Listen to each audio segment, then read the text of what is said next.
నేను ఇప్పుడు మీకు మంచి టమాటో చట్నీ రెసిపీ చూపిస్తాను. లేత టమాటోలు తీసుకోవాలి, అన్నీ కట్ చేసుకొని ఉంచుకోవాలి. తర్వాత నేను ఇప్పుడు ఆవ నూనె వాడుతున్నాను. ఆవ నూనె, నువ్వుల నూనె అయితే చట్నీకి చాలా టేస్ట్ వస్తుంది అనమాట. సో నేనైతే ఆవ నూనె వాడుతున్నాను. మీ ఇష్టం, మీరు ఏ ఆయిల్ అన్నా వాడచ్చు. దాంట్లో 1 స్పూన్ మెంతులు అండ్ 2 స్పూన్ జీలకర్ర వేసుకోవాలి. ఇలాగే వేసుకోవాలి. నేను చెప్పే ప్రాసెస్లో చేసుకొని చూడండి ఒకసారి, చాలా టేస్ట్గా ఉంటుంది. సో 2 స్పూన్ జీలకర్ర, 1 స్పూన్ మెంతులు వేసేసుకొని అవి కాస్త ఫ్రై అవ్వాలి. అండ్ కొంచెం పొట్టు ఉండే ఎల్లిపాయలు, మళ్ళీ సగం పొట్టు తీసిన ఎల్లిపాయలు కూడా వేసుకోవాలన్నమాట.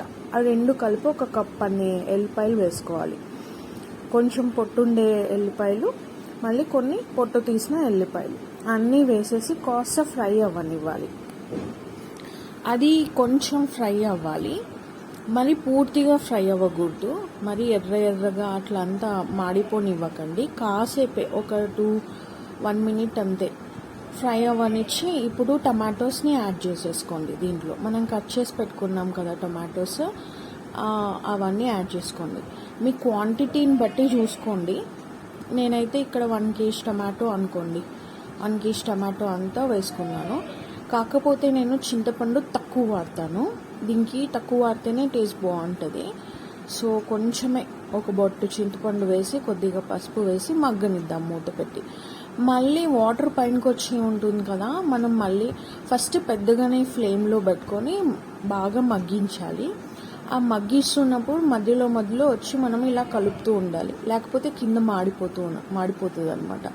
సో వాటర్ అంతా ఇంకిపోయే వరకు మనము మూత పెట్టేసి వదిలేసేయాలి.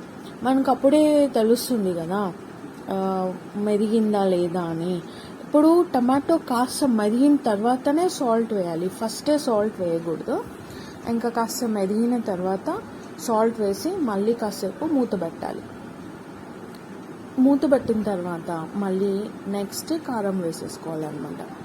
ఇది ఇలా చేసుకున్నప్పుడు మీకు ఆయిల్ అనేది తక్కువనే పడుతుంది. చట్నీలకి చాలా ఆయిల్ వాడతాం కదా మనము, కానీ ఈ ఆయిల్కి ఈ చట్నీకి కొంచెం ఆయిల్ తక్కువే పడుతుంది. ఇప్పుడు సాల్ట్ వేసిన తర్వాత కాసేపు మగ్గించిన తర్వాత 3 స్పూన్ కారం వేసుకోవాలి. కారము నాది చాలా కారం ఉంది కాబట్టి నేను 3 స్పూన్ వేసుకున్నాను. మీ కారం టేస్ట్ బట్టి, మీకు ఉప్పు కారాల టేస్ట్ బట్టి మీరు ఉప్పుని కారంని సెట్ చేసుకొని వేసుకోండి. అండ్ ఇప్పుడు ఉంటుంది మన ప్రాసెస్, ఇంకా దాన్ని హల్వాలాగా తిప్పుతూనే ఉండాలన్నమాట. ఎందుకంటే మనం దీన్ని మిక్సీ ఏం పట్టము, ఇలాగే మెదిగిపోతూ ఉండాలన్నమాట. సో కారం వేసిన తర్వాత అప్పుడు ఇదంతా కాస్త దగ్గర అయిపోతుంటుంది. మళ్ళీ కాస్త మస్టర్డ్ ఆయిల్, అదే ఆవ నూనె వేసుకున్నాను మధ్యలో. మళ్ళీ ఆవ నూనె వేసుకొని ఇంకాస్త తిప్పుకుంటూ ఉండాలి. సో నేను అందుకే బయట కరెంట్ స్టవ్ పెట్టుకొని తిప్పుకుంటూ కూర్చున్నాను అనమాట. కొంచెం ప్రాసెసే, కాకపోతే టేస్ట్ కూడా అంతే బాగుంటుంది అనమాట. కష్టపడితేనే కదా టేస్ట్ చాలా బాగొచ్చేది. సో కష్టపడాలన్నమాట. ఇంకా అలా తిప్పుతూ ఉండాలి, కానీ అడుగంటనివ్వకూడదు. సిమ్లో కాకున్నట్టుగా కొంచెం మీడియం అలా తక్కువ పెట్టేసుకొని చేసేసుకోండి. హై ఫ్లేమ్లో మాత్రం పెట్టకండి, ఇప్పుడు మాడిపోతుంది. సో మనకి ఆ టెక్స్చర్ మొత్తం ఇట్లా హల్వాలాగా వచ్చి ఉండాలి. హల్వాలాగా వచ్చినప్పుడు అది అయిపోయినట్టే అనమాట. అప్పుడప్పుడు కలుపుతూ తిప్పుతూ చేసుకోండి. నాన్ స్టిక్ అయితే ఇంకా బెస్ట్.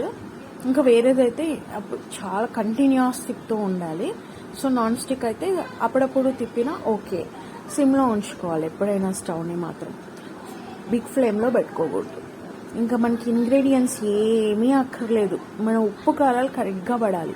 ఇప్పుడు చూస్తున్నారా ఎలా హల్వా టైప్లో అయిపోయింది కదా, ఇంతే. పచ్చడిని ఇలా తీసేసుకొని పెట్టేసుకోవాలి. దీన్ని ఫ్రిడ్జ్లో పెట్టుకోవచ్చు, లేదంటే బయట పెట్టాలంటే మళ్ళీ మనం ఇది మునిగేంత వరకు ఆయిల్ తర్వాత వేసి పెట్టుకోవాలన్నమాట.